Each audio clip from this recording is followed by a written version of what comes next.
Hiljadama godina zemlja je bila naš dom, i uskoro će postati naš zatvor.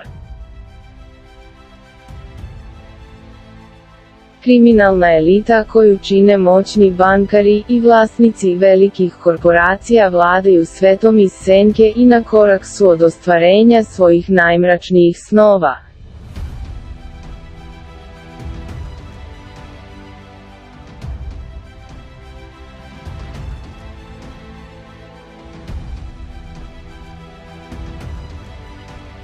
Stvaranje jedne svetske vlade kojom dominira oligarhijska elita. Drugi, uspostavljanje globalne elektronske valute kako bi se svet podelio na dve vrste ljudi, gospodare i robove. Treći, implantiranje čipa u svaku osobu sa njenim biometrijskim i ličnim podacima i elektronskim novcem koji posjeduje, kako bi se postigla apsolutna kontrola stanovništva. Četvrti, smanjenje stanovništva radi lakše kontrole i boljeg upravljanja prirodnim resursima. Elita je blizu ostvarenja svog sna. Od svih velikih zločinaca koji su kroz istoriju imali da steknu apsolutnu vlast u svetu, zauvek. Šah mate za čovečanstvo. Kako će to uraditi, veruje se da mogu kroz 3 strateška poteza.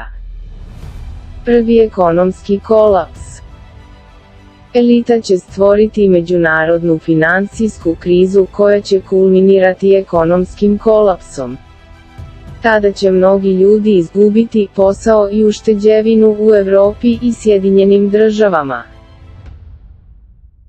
Nakon porasta protesta, elita će stvoriti lažne antisistemske grupe koje će stvoriti period haosa tako da će stanovništvo tražiti uspostavljanje strogog reda i vlasti.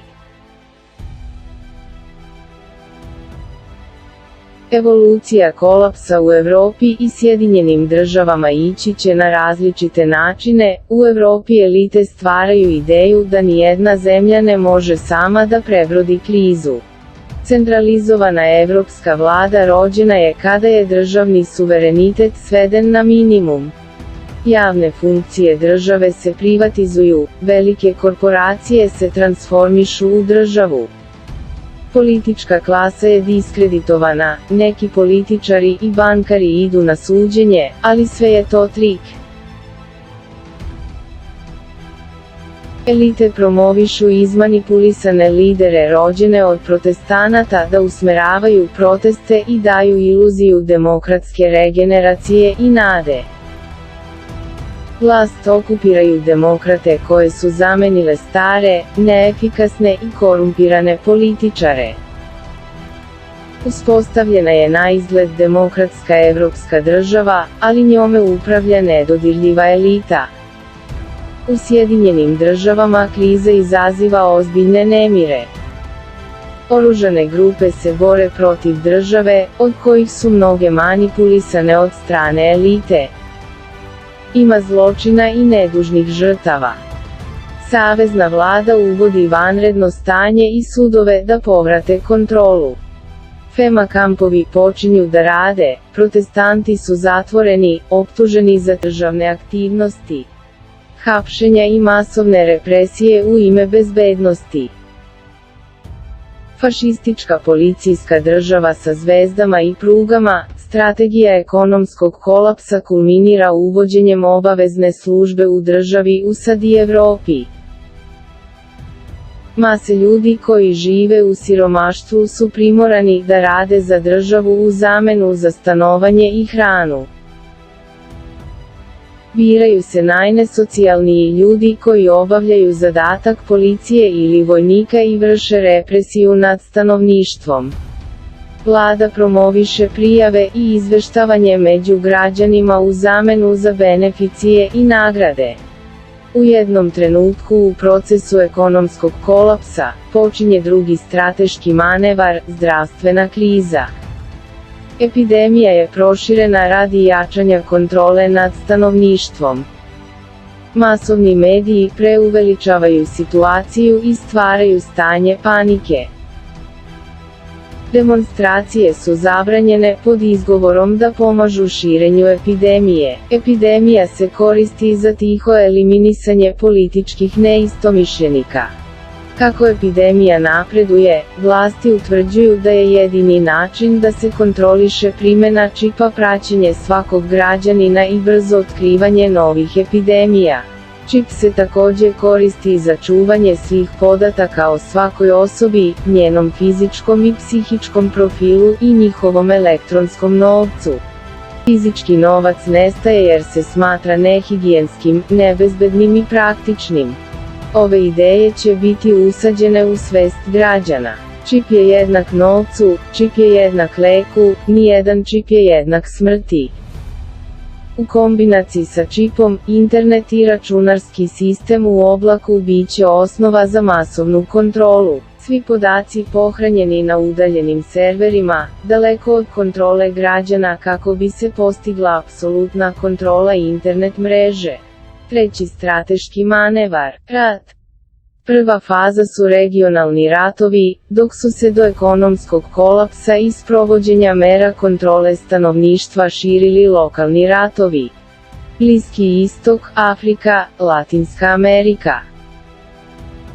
Ovi sukobi se mogu naučiti nakon još jednog lažnog napada koji uzrokuje pad na berzi i postaje konačni okidač za ekonomski kolaps ili čak početak epidemije ako se izvede u obliku biološkog napada.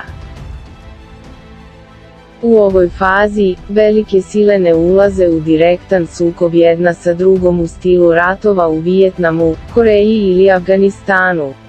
Druga faza, Treći svjetski rat, posle nekoliko godina regionalnih ratova i uspostavljene kontrole stanovništva, izbija veliki rat između sila. Velike mase stanovništva regrutovane silom su poslate u haotičan, destruktivni rat. U nekoliko velikih gradova taktičko nuklearno, hemijsko, klimatsko oružje se koristi za eliminaciju dela svetske populacije.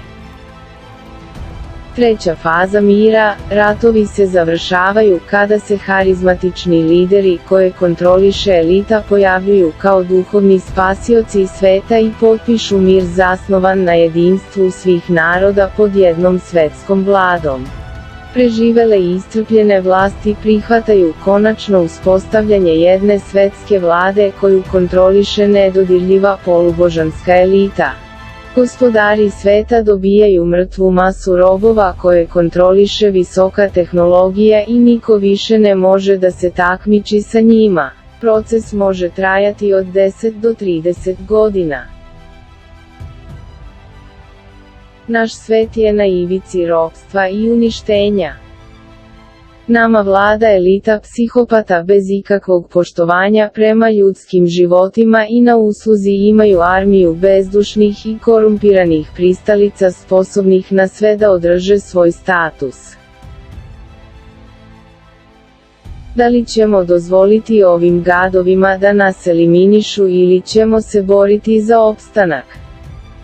Ako želimo da zaustavimo njihove planove, moramo odmah postaviti 4 cilja. 1. Da ubedi snage bezbednosti da štite narod, a ne da se pokoravaju elitama. 2. Dedegretizacija masovnih medija odgovornih za širenje laži elite.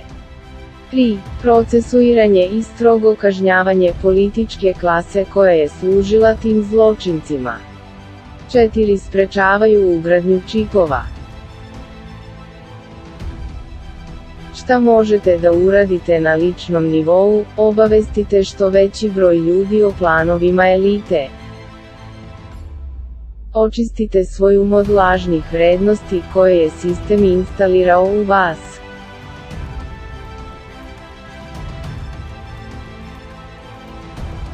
Ne sledi slepo nikog, koliko god to lepo izgledalo, budi sam sebi vođa svojih akcija.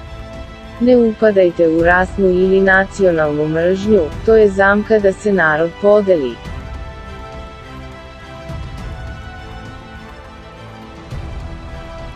Svi vladari na svetu su nebitni, pa ne poslušaj taj truli autoritet koliko god možeš.